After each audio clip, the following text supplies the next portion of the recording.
안녕하세요. 저는 초등학생 아이를 키우며 하루하루를 성실하게 살아가는 평범한 엄마이자 학원에서 아이들을 가르치는 강사입니다. 한 치 앞도 모르는 게 사람 인생이라지만 몇 년 전 제 인생을 송두리째 뒤흔들었던 그 사건들을 생각하면 아직도 가슴 한구석이 서늘해지곤 합니다. 그 시작은 어느 화창한 주말 아파트 놀이터에서 시작되었습니다. 쉬는 날이라 아들과 함께 단지 내 놀이터에 나갔던 날이었습니다. 아이들이 노는 모습을 흐뭇하게 바라보고 있는데 갑자기 5살쯤 되어 보이는 사내아이 하나가 얼굴이 새파랗게 질린 채 목을 움켜쥐고 캑캑거리는 모습이 눈에 들어왔어요. 옆에 사탕 봉지가 떨어져 있는 걸 보니 아마 사탕을 먹다가 목에 걸린 모양이었습니다. 주변에 보호자는 안 보였고요. 심각한 상황임을 직감한 저는 단숨에 달려갔습니다. 얘야, 괜찮니? 아줌마 좀 봐. 아이는 이미 숨을 쉬지 못해 눈동자가 위로 뒤집히고 있었습니다. 저는 망설임 없이 아이를 뒤에서 껴안고 명치 끝을 강하게 밀어올리는 하임리히법을 실시했습니다. 출산 전 문화센터 강의에서 배운 적이 있었거든요. 혹시 아이가 목에 무언가 걸리면 해주라고 해서 열심히 익혀뒀었습니다. 저는 아이를 뒤에서 껴안고 강한 압박을 주었고 그 사이 멀리서 전화를 하고 있던 한 여자가 비명을 지르며 뛰어왔습니다. 아이의 엄마였어요. 아이의 엄마는 어쩔 줄 몰라서 발을 동동 굴리고 있더라고요. 제가 열심히 하임리히법을 시도하니 그제야 아이의 목구멍에서 녹담한 사탕이 툭 하고 튀어나왔습니다. 으앙 하고 아이의 울음 터지는 소리가 들리자 그제야 저도 긴장이 풀려 다리에 힘이 빠지더군요. 진영아, 괜찮아? 아이 엄마는 사시나무 떨듯 떨며 아이를 안아 올렸습니다. 상황을 파악한 그녀는 제 손을 꼭 잡으며 눈물을 쏟아냈습니다. 세상에, 이렇게 감사할 때가 정말 감사합니다. 제가 전화를 받느라 잠시 눈을 뜬 사이에 정말 감사해요. 아니에요. 저도 배운 지 좀 오래돼서 걱정했는데 사탕이 나와서 다행이에요. 정말 감사합니다. 도와주시지 않았다면 정말 큰일 날 뻔했어요. 정말 생명의 은인이세요. 아이 엄마는 눈물을 흘리며 제 손을 잡고 연거푸 고마워하더라고요. 그 일을 계기로 그 아이 엄마와 저는 친해지게 되었습니다. 그녀의 이름은 선희 씨였습니다. 같은 아파트 다른 동에 사는 아파트 주민이었죠. 그날 일을 계기로 선희 씨와 저는 급격히 친해졌습니다. 제가 1살 언니였기에 자연스럽게 언니 동생 사이가 되었는데 선희 씨는 틈만 나면 맛있는 반찬을 내서 저희 집 문고리에 걸어두거나 귀한 선물을 보내오곤 했습니다. 선희 씨는 참 선하고 다정한 사람이었어요. 그녀의 남편은 저희 지역에서 꽤 유명한 대형 한정식집을 운영하고 있었죠. 프라이빗 룸이 잘 갖춰져 있어 지역에서는 상견례 장소로 정평이 나 있는 곳이었습니다. 선희 씨와의 인연이 깊어갈수록 제 마음의 짐도 조금씩 털어놓게 되었습니다. 사실 그맘때 저는 집안일로 고민이 많았던 때였거든요. 남편이 잘 다니던 직장을 그만두고 야심차게 개인 사업을 시작했었는데 세상 일이 마음처럼 쉬운가요? 호기롭게 시작했지만 잘 되지 않았고 적자를 면치 못했습니다. 그 전에 남편이 회사를 다닐 때는 저도 맞벌이를 하기 때문에 별로 경제적인 압박이 없었어요. 하지만 남편이 사업을 시작하고부터는 밑 빠진 독에 물 붓기처럼 돈 문제가 종종 생겼고 그 때문에 우리 부부 사이에는 날카로운 가시가 돋아나기 시작했습니다. 그전에는 싸우는 일이 별로 없었다면 그맘때부터는 정말 자주 싸우기 시작했거든요. 내가 노는 것도 아니고 열심히 일하고 있잖아. 근데 왜 자꾸 잔소리야? 돈 못 벌어오니까 사람 무시하는 거야? 무시하는 게 아니라 현실을 보라는 거잖아. 학원비에 대출 이자에 내가 버는 것만으로 한계가 있다고. 회사는 그만뒀고 일단 내 사업을 하고 있잖아. 그럼 좀 믿어줘야 하는 거 아니야? 믿어준 게 지금 3년이 넘었어. 나도 버티는데 한계가 있다고. 차라리 지금이라도 그만두고 직장 다시 알아보는 게 어때? 이제 와서 어떻게 그래? 그리고 당신이 뭘 그렇게 버텼는데? 남편이 뭔가 좀 하려고 하면 아내가 옆에서 지지해주고 붙돋아줘야 되는 거 아니야? 나더러 더 이상 뭘 어쩌라는 거야. 이런 대화가 일상이 되었습니다. 저도 당연히 처음엔 남편을 응원했어요. 하지만 1년, 2년, 3년이 넘어가니 점차 힘들더라고요. 차라리 남편이 손 털고 다시 직장을 알아봤으면 좋겠는데 남편은 그럴 생각이 없었습니다. 남편은 너무 환상을 쫓았고 막연히 잘 될 거라고만 했어요. 현실은 당장 대출이자 내는 것도 허덕허덕한데 말이죠. 경제적인 문제로 남편과 저는 하루가 멀다 하고 부딪혔고 저도 사람이다 보니 어느 순간부터 머릿속으로 이혼 생각을 안 할 수가 없었습니다. 현실적이지 못하고 꿈속에 사는 것 같은 남편에게 책임감이라곤 찾아볼 수 없으니 너무 지쳤거든요. 하지만 아이가 있기 때문에 그런 생각은 머리로만 할 뿐 결코 입 밖으로 내놓지는 않았습니다. 저는 이런 힘든 점을 선희 씨에게 잘 털어놓기도 했죠. 그나마 선희 씨에게 털어놓으면서 마음이 한결 가벼워지기도 했고요. 선희 씨는 자기 일처럼 열심히 들어주고 같이 고민해주고 걱정해 주었습니다. 언니도 고민 많겠다. 사업하는 남자들 자존심 빼면 시체잖아요. 우리도 지금이야 자리 잡았지 초반엔 많이 힘들었거든요. 초반에는 몇 번 문 닫을까 하다가 버티고 버텨서 지금은 이렇게 된 거지. 그랬어? 선희 씨네도? 그럼요. 저희도 초반에 빚도 많이 지고 힘들었어요. 사업이라는 게 또 운이랑 때가 잘 맞아야 되니까. 언니네 남편분 사업도 언제 터질지 몰라요. 터지면 좋겠지만 톡 까놓고 그럴 리 없을 것 같아요. 별로 사업성도 안 좋고. 남편이 사업적 능력이 있는지도 차라리 직장 다닐 때야 일 잘하고 잘 다녔지. 그러게요. 사업 맞는 사람이 있고 직장 맞는 사람이 있는 건데 언니가 고민이 많겠어요. 선희 씨는 진심 어린 위로를 건네주었습니다. 그런 말이라도 좀 주고받으면 마음이 한결 나아졌다가 또 답없는 현실 앞에서 무너지곤 했죠. 게다가 저를 더 힘들게 한 건 갈수록 변하는 남편의 태도였습니다. 갈등이 깊어지다 보니 나중엔 자리를 피하면서 아예 대화 자체를 거부하더라고요. 그러면서 술이니 친구니 밖으로만 돌기 시작한 거죠. 집에도 잘 안 들어오고요. 게다가 어느 순간부터 저한테 무심하다 못해 하나뿐인 저희 아들에게도 무심해지는 겁니다.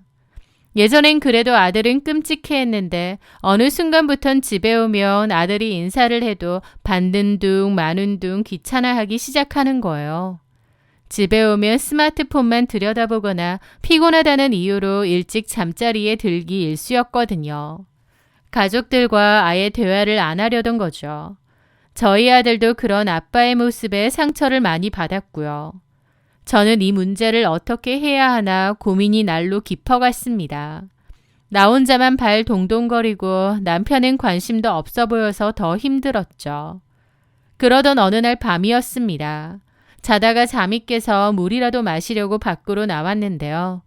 보니까 거실 한켠에 남편 책상 위에 있던 노트북이 안 꺼진 건지 전원불이 반짝반짝 점등하고 있는 거예요. 아마 남편은 끈 줄 알고 들어가 잤나 본데 전원이 안 꺼져 있었던 것 같아요. 저는 대신 꺼주려고 마우스를 움직여 노트북 화면을 다시 켰습니다. 그런데 화면에는 채팅창이 떠 있었어요. 누군가와 대화를 하다가 만 모양이었죠. 처음엔 그냥 컴퓨터만 끄려고 했는데 그 대화창이 제 눈을 사로잡았습니다. 상대방의 이름은 켈리 킴이었습니다. 여자 이름이라서 다시 한번 대화 내용을 읽게 되었는데 그 내용을 읽어 내려가던 제 손이 바르르 떨리기 시작했죠. 용준 씨, 제가 말한 투자는 좀 검토해 보셨어요? 제가 오랫동안 해외에서 사업을 해온 사람이다 보니 쌓은 노하우가 많거든요. 용준 씨 제가 볼 땐 충분히 능력 있어요. 아직 제대로 된 동업자나 조력자를 못 만난 것 뿐이에요. 저랑 한국에서 꿈을 펼쳐보면 너무 좋을 것 같아요. 시너지 효과, 알죠? 저야 너무 감사하죠. 제 능력도 알아봐 주시고 또 켈리 씨처럼 능력 있는 비즈니스 파트너를 만난 거 제 인생 최대의 행운 같습니다. 무슨 사업? 좀 황당하더라고요. 그래서 자리에 앉아 그 두 사람의 대화를 다시 읽어보게 되었습니다. 그 여자는 외국에서 온 유능한 사업가라고 했고 남편에게 한국에서 시작하는 비즈니스 동업을 제안한 것 같더라고요. 남편이 사업에 관한 조언차 사업자들 관련한 커뮤니티 카페에 가입했다가 만난 것 같았죠. 그런데 가만 올려보니 단순한 사업 파트너의 대화가 아니었습니다. 오늘 용준 씨 너무 멋졌어요. 내일은 우리가 처음 갔던 그 레스토랑에서 만나요. 보고 싶어요. 나도 보고 싶네요. 빨리 내일이 왔으면 좋겠습니다. 켈리 씨를 위해서 목걸이를 하나 샀는데 마음에 들어 하시면 좋겠어요. 어머, 정말요? 저는 용준 씨 주려고 벨트 하나 샀거든요. 우리 마음 통했네요. 그러게요. 얼른 만나고 싶어요. 요즘 켈리 씨 만나는 게 제 삶의 낙입니다. 그걸 보는 제 입은 다물어질 줄 몰랐습니다. 저는 그맘때 남편이 사업 고민 때문에 힘들어하는 줄만 알았는데 웬걸 집에서만 죽상이지 밖에서는 그 켈리 킴이라는 여자와 아주 신이 났더라고요.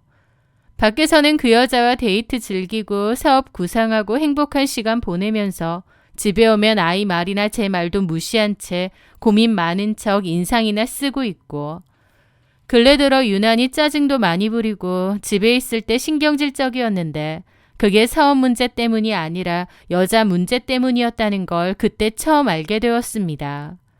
저는 그 여자 프로필 사진을 클릭해서 보았습니다. 포르쉐 옆에서 샤넬백을 들고 당당하게 웃고 있는 세련된 여자의 모습이었죠. 사진이 여러 장이었는데 사진들 모두 딱 봐도 재력이 상당해 보였고 겉모습도 화려한 여자였습니다. 퍼스트 클래스 같은 비행기 좌석에서 찍은 사진도 있었고 뉴욕 전경이 보이는 사무실에서 일하는 사진 같은 것도 있었어요. 나이는 제 또래거나 저보다 살짝 많아 보이고요. 누가 봐도 돈 많고 성공한 여자 같았죠. 당연히 남편은 그 화려함과 카리스마에 완전히 매료된 듯 보였습니다. 자신의 여자 문제를 갑자기 알게 된 저는 눈앞이 컴컴하더라고요. 근래 들어 경제적인 문제로 자주 싸우고 또 이혼 생각도 아예 없진 않았지만 여자 문제가 있다는 건 아예 별개의 일이잖아요. 저는 고민 끝에 일단 그 여자의 카톡 프로필 사진, 대화 등을 찍었습니다. 사진 중에는 그 여자 명함 사진도 있었기에 연락처를 알아내는 것도 간단했어요. 그렇게 모든 것을 다 찍은 저는 자고 있던 남편을 깨웠습니다. 자다가 일어난 남편은 짜증부터 내더군요. 저는 조용히 노트북을 들이밀었습니다. 이게 뭐야? 켈리킴? 켈리킴이라는 말에 남편이 잠이 확 달아난 듯 눈을 뜨더라고요. 이 여자랑 뭘 같이 하나 봐? 나는 처음 보는 여자네. 이름도 처음 듣고. 당신한테 이런 비즈니스 파트너가 있었어? 근데 일 얘기만 할 것이지. 사랑한다고, 보고 싶다고? 당신 지금 제정신이야? 아예 바람을 피고 있었네? 남편은 당황한 기색도 잠시 오히려 적반하장으로 나오더라고요. 지금 내 컴퓨터 뒤져봤어? 뭐라는 거야? 노트북 켜져 있길래 꺼주려고 열어봤다. 근데 이런 말도 안 되는 대화가 있더라고. 켜져 있던 말던 왜 보는데 남의 걸? 하는데 어처구니가 없었죠. 남? 너랑 나랑 부부야. 그리고 지금 그게 중요해? 바람핀 주제에 컴퓨터 킨 게 중요하냐고. 켈리킴 이 여자가 누군데? 그것부터 말해. 남편은 한참이나 고개를 숙이고 말을 안 했습니다. 체감상 20분 넘게 그러고 있었던 것 같아요. 그러더니 그래, 봤으면 어쩔 수 없네. 솔직히 우리 사이 이미 끝난 거 아니었어? 우리가 끝나? 누구 맘대로? 말만 안 했다 뿐이지 우리 이혼 직전이었잖아. 아니야? 맨날 돈 타령만 하는 당신 나도 진짜 지겨워. 나는 나를 믿어주고 내 꿈을 지지해주는 여자가 필요해. 내 능력을 알아봐주고 도와주는 조력자가 필요하다고. 3년이나 너 믿어주고 지지해주고 그동안 군소리 없이 살림 도맡아 책임졌으면 나 할 만큼 한 거야. 아니, 눈치 줬잖아, 계속. 나를 안 믿어줬잖아. 믿어줘서 당신이 어떻게 했는데 결국 바람 폈네. 이게 결과야. 당신 믿은 결과. 내가 누구 때문에 이렇게 된 건데. 나 때문이라고? 톡 까놓고 아니야? 내 마음 밖으로 겉돌게 만든 거 당신 탓 아니야. 남편을 무시하고 하찮게 여기니까 내가 결국 밖으로 돈 거라고. 기가 막히고 코가 막혔습니다. 바람은 지가 펴놓고 제 탓이라는 거예요. 진짜 미쳤구나. 그래서 뭐 어쩌자는 거야? 나 솔직히 켈리 사랑해. 남자는 자기 인정해주는 여자에게 모든 걸 다 바칠 수 있거든. 켈리가 그런 여자야.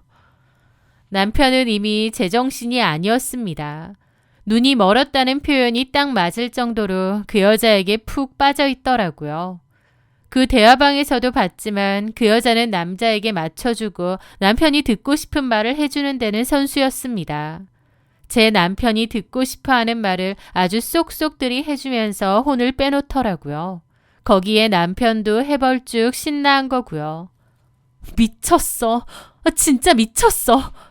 그렇게 남편과 저는 한참이나 대화가 없었습니다. 결국 남편은 자리를 떠서 작은 방으로 가버렸어요. 바람핀 주제에 저렇게 뻔뻔하게 나온다고? 저도 억장이 무너지더라고요. 그런데 다음 날 더 어이없는 일이 생겼습니다. 남편은 아예 저에게 이혼을 요구했어요. 저는 아나무인인 남편의 태도에 질려 소리를 질렀죠. 진짜 작작 좀 해. 이혼 얘기는 내가 해야 되는 거 아니야? 그래, 당신이라도 해. 당신도 나랑 정 떨어져서 살기 싫잖아. 이혼 솔직히 생각했잖아. 미친 거 아니야? 나는 경제적인 문제로 이혼 고민했던 거지. 당신이 바람피고 있을 줄은 꿈에도 몰랐어. 나라고 뭐 당신이 좋아서 이렇게 살지 말지 고민해? 우리 준우는 어쩔 거야? 자식 생각은 눈꼽만치도 안 하지. 애가 받을 상처는. 부모가 행복해야 자식도 행복한 거야. 솔직히 당신이랑 나랑 허구한 날 싸우는 거 준호한테도 결코 좋을 거 없어. 그럼 부모가 갈라서는 건 애한테 좋고? 나 준우한테 그런 말 못해. 어떻게 그런 상처를 줘? 그러자 남편이 눈을 희번뜩 하더라고요. 그래, 내가 말할게. 숨길 필요 뭐 있어? 뭐라고? 남편은 말릴 틈도 없이 방으로 가더니 초등학생 아들을 앞에 앉혔습니다. 저는 기함해서 그만하라고 했죠. 그런데 남편은 말리는 저는 신경도 안 쓰고 아이한테 그러더군요. 준우야, 미안하다. 아빠 진심으로 좋아하는 사람이 생겼어. 엄마보다 더 좋아해. 아빠 이제 그 사람이랑 살고 싶고 엄마랑은 헤어질 생각이야. 미쳤어? 네가 지금은 이해가 안 되지만 나중에 좀 더 크면 이해할 수 있을 거야. 저는 소리를 지르며 남편을 잡아당겼습니다. 아이는 너무 놀라 어버버하다가 충격받은 얼굴로 굵은 눈물을 뚝뚝 흘렸습니다. 저는 미친 사람처럼 남편의 팔을 잡아당기고 울부짖었어요. 이게 뭐 하는 짓이냐고요. 어떻게 자식한테 이럴 수 있는지. 하지만 제가 어쩌든 저를 뿌리치더니 짐까지 싸더라고요. 아이는 이게 무슨 말이냐고 엄마 아빠 이혼하느냐고 묻는 거예요. 저는 아이에게 너무 미안해서 정말 미안하다고 말하고 있는데 그 와중에 남편 놈은 짐 싸서 나가버리기까지 하는 겁니다. 아무리 쓰레기 같은 짓을 해도 자식한테까지 저럴 수 있나요? 남편은 저희 아들에게 씻을 수 없는 상처를 남긴 것이었죠. 저는 그 일로 너무 큰 충격을 받았고 식음을 전폐했습니다. 그러다가 제가 걱정이 되어 찾아온 선희 씨를 붙잡고 오열했어요. 선희 씨는 제 이야기를 듣고 자기 일처럼 광분했습니다. 아니, 언니 남편 진짜 미친 거 아니에요? 어떻게 애한테 그런 소리를 해? 그러니까 아무리 여자한테 미쳤어도 그렇지 어떻게 아들한테 이러냔 말이야. 내가 다 열받네. 언니 남편 진짜 그러는 거 아니에요. 정말 큰 코 다칠 거야. 그리고 그 켈린지 뭔지 아는 여자, 제정신 박힌 여자면 가정 있는 남자를 그렇게 꼬드기겠어요? 미쳐도 단단히 미친년이지. 언니, 제가 도울 수 있는 거 도울게요. 제 사촌 오빠가 유능한 이혼 전문 변호사인데요. 언니 필요하면 당장 소개해 줄게요. 저는 코를 훌쩍이며 말했습니다. 고마워, 선희 씨. 근데 나 이혼 안 해줄 거야. 저렇게 나오니까 내가 악에 받쳐서 이혼해주기 싫어. 왜 내가 지들 원하는 대로 해줘야 해? 그럼 상간 소송이라도 하세요. 그 켈리라는 여자한테. 그러려고. 나 그 여자 사진이랑 연락처 다 확보했거든.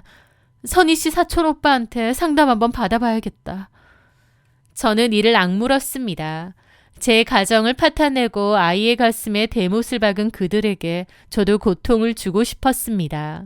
켈리 킴에게 상간소송 소장이 전달되자 남편 놈은 미친 듯이 전화를 걸어와 난동을 피우더라고요. 하소지, 너 미쳤어? 이게 무슨 짓이야? 제발 구질구질하게 굴지 말고 그냥 이혼해줘. 네가 원하는 조건 최대한 맞춰줄게. 참나, 내가 원하는 조건 맞춰줘. 웃기지 마. 유책 배우자는 너야. 맞춰주는 게 아니라 내 권리 내가 찾는 거야. 근데 네가 이혼을 원한다면 난 해주기 싫어. 누구 좋으라고. 그럼 상간 소송만이라도 치워해줘. 그것도 싫어. 내가 왜? 너 진짜 이럴 거야? 닥쳐. 누가 누구한테 소리를 질러? 아, 진짜. 그러더니 나중에 전화해서는 사정을 하는 겁니다. 상간소송만 치하해달래요. 그러면서 지금 집 제가 가지랍니다. 자기는 소송만 치하해주면 권리를 포기하겠대요. 기가 막혔죠. 그 여자를 지키기 위해 자식도 아내도 그나마 있는 알량한 재산까지도 다 포기하는 겁니다. 하지만 남편이 뭐라든 저는 끝까지 이유는 없다고 버텼어요. 정말 그럴 생각이었습니다. 그런데 저의 굳건한 마음은 선희 씨의 말 한마디로 180도 달라지게 되었습니다. 얼마 뒤 선희 씨가 제가 걱정된다며 밥을 사주겠다고 하더라고요. 그렇게 만나면서 이런저런 얘기를 했고 선희 씨는 그 여자 낯짝이 궁금하다며 사진이 있느냐 하더라고요. 저는 캡처해두었던 켈리 킴의 프로필 사진들까지도 다 보여주었습니다. 이 여자야. 돈이 얼마나 많은지 포르쉐의 명품에 이름도 그렇고 외국에서 살다 온 여자 같은데. 그런데 사진을 가만히 들여다보던 선희 씨의 얼굴이 갑자기 굳어졌습니다. 왜 그래? 선희 씨의 눈동자가 흔들리더니 저를 쳐다보며 믿기지 않는 목소리로 물었습니다. 이 여자가 언니 남편분하고 바람난 상간녀라고요? 왜? 혹시야 너 아는 사람이야? 선희 씨는 놀란 얼굴로 그 이야기를 꺼내기 시작했습니다. 언니, 이 여자 우리 한정식집 최근에 여러 번 왔던 사람이에요. 손님으로? 네. 근데 제가 이 여자를 잊을 수가 없어요. 왜냐하면요. 선희 씨의 입에서 나온 이야기는 제가 상상했던 것보다 훨씬 더 기괴하고 충격적이었습니다. 이 여자가 최근 3개월 동안 우리 가게에서 상견례만 3번을 했거든요. 순간 귀를 의심했습니다. 상견례를 3개월 사이에 3번이나 했다니요. 무슨 말인지 못 알아듣겠더라고요. 그게 뭔 말이야? 어떻게 상견례를 그렇게 자주 해? 우리 매장 룸 예약은 제가 체크하잖아요. 얼굴은 분명히 이 여자인데 올 때마다 이름이 다른 거예요. 그러니까 뭔가 이상해서 얼굴을 유심히 봤죠. 그리고 더 소름 돋는 게 뭔지 아세요? 뭔데? 같이 오는 친정 부모님들도 매번 다른 것 같은 거예요. 게다가 상대방 남자도 다르고요. 저는 머리를 한 대 얻어맞은 기분이었습니다.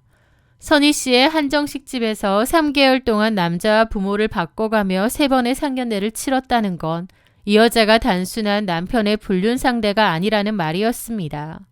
그게 무슨 매번 다른 남자라? 네, 당연히 손님이니까 예약은 받죠. 근데 뭔가 이상하잖아요. 그래서 남편이랑 나랑 이 여자 얘기도 했다니까요. 정체가 뭔지 모르겠다고. 혹시 결혼 사기 같은 거 치는 거 아니냐고요. 그러지 않고서야 그 짧은 기간 안에 3번이나 상견례를 어떻게 해요. 게다가 남자도 바뀌고 부모님까지도 바뀌고 이름도 바꾸고. 아마 그 친정 부모님들이란 사람들 돈 주고 역할 대행 산 것 같던데요. 온몸에 소름이 돋았습니다. 그럼 이게 결혼을 빙자한 사기 같은 건가 싶은 거예요. 내 남편한테도 그러는 건가 싶고요. 저는 그날 집으로 돌아와 곰곰이 생각에 잠겼습니다. 가만 생각해보니 돈도 많고 화려한 그 여자, 저희 남편에게 무조건적으로 사업 같이 하자, 자기가 다 도와주겠다, 자기 인맥이 대단하다, 도움 줄 수 있다 등등 남편이 홀릴 만한 그럴듯한 말만 골라서 많이 했더라고요. 그때는 경황이 없어서 몰랐는데 사실을 알고 돌이켜보니 제대로 된 증거도 없이 겉으로만 번드르르한 너무 사기꾼의 말 같은 겁니다. 처음엔 남편에게 말을 해줘야 하나 싶기도 했어요. 범죄일지도 모르니까요. 하지만 그 생각은 5초도 안 돼서 접었습니다. 누구 좋으라고 제가 그런 말을 해주겠나요? 여자랑 바람나서 좋다고 처자식 다 버리고 심지어 아들한테 그 상처까지 준 사람인데 제가 왜 진실을 얘기해줘야 하나요? 게다가 말한다 한들 남편이 믿지도 않을 것 같았죠. 그 여자한테 푹 빠졌으니까요. 저는 차가운 비웃음을 흘렸습니다. 그래 이용주, 네가 자식이고 뭐고 다 저버리면서 그 여자한테 푹 빠진 모양인데 어디 잘해봐. 며칠 뒤 저는 남편을 만났습니다. 이혼해주겠다고 했거든요. 짐을 싸서 나간 뒤 일주일 만에 본 남편의 얼굴은 묘하게 들떠 있었습니다. 마음 정했어? 그 모습을 보는데 오히려 우습더라고요. 그래, 이혼해줄게. 대신 내가 원하는 조건 다 맞춰준다고 했지. 그럼 나도 그 정도 양심은 있어. 이 집 남은 대출금 내가 갚을 테니까 명의 내 단독으로 넘겨. 그리고 양육비는 일시불로 계산해서 줘. 그러면 상간소송 취하해주고 깔끔하게 물러나 줄 테니까. 남편은 예상했다는 듯 고개를 끄덕이더라고요. 그래, 나도 그 정도는 생각했어. 솔직히 엄마 아빠는 소송으로 하라는데. 어머님 아버님도 다 아셔? 근데 소송으로 나랑 다투래? 남편은 헛기침을 하더니 아무 말 않더라고요. 자기 아들이 바람 폈는데도 나랑 재산 분할 양보하지 말라고 한 모양이었습니다. 더 이상 떨어질 정도 없건만 더 정이 떨어지더라고요. 어쨌든 나는 당신이랑 다투고 싶지 않아. 당신이 원하는 대로 해줄게. 나 배려한다는 듯이 말하지 마. 나랑 끝내고 빨리 켈리랑 새 출발하고 싶어서 그런 거 다 아니까. 남편은 역시나 대답 못하더라고요. 그렇게 저는 제가 원하는 조건으로 이혼을 마무리 지었습니다. 남편은 제가 마음을 달리 먹은 것만으로도 고마워하더라고요. 이혼 확정 판결이 나던 날 남편은 아들에게 마지막 인사를 하겠다며 찾아왔습니다. 하지만 아이는 이미 마음의 상처가 컸기에 아빠를 보지도 않으려 했어요. 하지만 남편은 아들의 냉랭한 반응에도 아랑곳하지 않고 마음이 풀리면 연락을 하라느니 개소리만 남긴 채 집을 떠났습니다. 이혼 후 저는 아이의 상처받은 마음을 보듬어주려 노력했어요. 그리고 다시 평온한 삶을 되찾기 위해 노력했죠. 바쁘게 살다 보니 사실 남편의 소식은 궁금하지도 않았습니다. 그런데 1년도 더 지난 어느 날 신우이의 연락이 잔뜩 와 있는 거예요. 게다가 제가 전화를 안 받으니 문자 메시지도 남겼더군요. 언니, 제발 전화 좀 받아주세요. 오빠가 사라졌어요. 어디서 죽었는지 살았는지도 몰라요. 언니, 혹시 아는 거 없으세요? 그걸 보는데 놀랍지도 않고 드디어 올 것이 왔구나 싶었습니다. 3개월의 상견례를 3번 하던 그 여자의 정체가 드러난 것이 분명했으니까요. 저는 천천히 신우에게 전화를 걸었습니다. 언니! 갑자기 이게 다 무슨 소리예요? 이혼한 지가 언젠데. 오빠가 어디서 뭘 하고 사는지 내가 어떻게 알아요? 너무 절박해서 오빠 때문에 저희 집 난리도 아니에요. 왜요? 그 켈리인가 뭔가 하는 그 사기꾼 같은 년 때문에 오빠가 그 여자 진짜 유능한 여자라고 그래서 같이 해외 사업한다고 집 담보대출까지 받고 엄마는 노후 자금까지 다 끌어다 줬거든요. 근데 그 여자가 돈을 챙겨서 외국으로 날랐어요. 나중에 경찰에 신고해보니까 우리 오빠 포함해서 피해자가 3명이 더 있대요. 신우이의 목소리는 절망으로 젖어 있었습니다. 그래서 이용주는요? 그 여자 찾아다닌다고 며칠은 제정신이 아니더니 어제 유서 같은 메시지 하나 남기고 연락이 두절됐어요. 언니, 오빠가 죽기라도 하면 어떡해요? 남편이 죽기라도 하면 어쩌냐고 하는데 저도 놀랄 정도로 마음의 변화가 전혀 안 생겼습니다. 오히려 냉정해지더라고요. 뭐 그렇게 쉽게 죽을 사람인가요? 언니, 유서까지 썼다니까요. 아무리 그래도 준우 아빠인데 걱정 안 되세요? 그 말에 저는 코웃음이 나려는 걸 참고 말했습니다. 아가씨, 그 사람 그 켈리인가 뭔가 하는 여자한테 간다고 우리 준우한테 뭐라고 했는 줄 알아요? 아빠 진짜 사랑하는 사람 생겼다고 말했어요. 그게 자식한테 할 짓이에요? 지 손으로 아빠라는 이름표를 뗀 사람이에요. 그런데 그 사람이 어찌됐든 말든 제가 더 이상 신경이나 쓰겠어요? 언니! 이런 전화 불편해요. 그 사람 나한테 연락할 일도 없고 나도 받을 생각 없으니까 나한테 더 이상 연락하지 마세요. 전화를 끊고 나니 손끝이 미세하게 떨렸습니다. 물론 지난 세월 함께했고 아이의 아빠죠. 하지만 일말의 동정심을 갖기엔 그가 남긴 상처가 너무 깊었습니다. 그 일이 있고 얼마 뒤 아들이 방에서 나오며 제게 조심스럽게 휴대폰을 내밀더군요. 엄마, 아빠한테 연락 왔었어. 아빠한테? 뭐라고 하던데? 그냥 잘 지내냐고, 미안하다고. 저는 속으로 죽는다고 난리쳤다더니 그건 아니었구나 싶더라고요. 그래서 뭘 했는데? 학원이라서 바쁘다고 하고 끊었어. 아빠 1년 동안 연락도 안 하고 찾아오지도 않다가 갑자기 연락 온 것도 좀 황당하고. 아들은 상처를 많이 받아 냉랭하게 말하더라고요. 저는 그런 아들의 모습이 너무 가슴 아팠고요. 저는 아들을 꼭 안아주며 어른들 일로 상처를 줘서 미안하다고 했습니다. 그리고 남편은 끝까지 정말 이기적이구나 싶었고요. 신우가 호들갑을 떨며 죽을 것 같다던 남편이었지만 꿋꿋이 살아남아 사는 것 같더라고요. 시댁 식구들 돈까지 다 날리고 지금은 택배 상하차 하면서 근근히 지낸다고 들었습니다. 그렇게 자기 능력을 보이네 어쩌네 하더니 지금은 술 없이는 못 살 정도로 힘들게 산다고요. 물론 모든 것을 잃고 죽을 만큼 힘들어도 그는 살아야 할 겁니다. 자신이 망가뜨린 가족들의 삶을 평생 가슴에 문신처럼 새긴 채로요. 저희 아들도 얼마 전 그러더라고요. 엄마, 난 지금이 좋아. 아빠랑 있을 때처럼 눈치 안 봐도 되고 엄마가 웃는 걸 더 많이 볼 수 있으니까. 나는 엄마만 있으면 돼. 아이의 그 말 한마디에 지난날의 모든 아픔이 씻겨 내려가는 기분이었습니다. 저도 아이의 상처받은 마음을 달래주며 서로 의지하면서 그렇게 잘 살아가려 해요. 이기적이고 자기밖에 몰랐던 남편은 남처럼 잊어버리려고 합니다. 하지만 남편은 자기가 놓친 게 무엇인지 두고두고 후회하며 살길 바랍니다.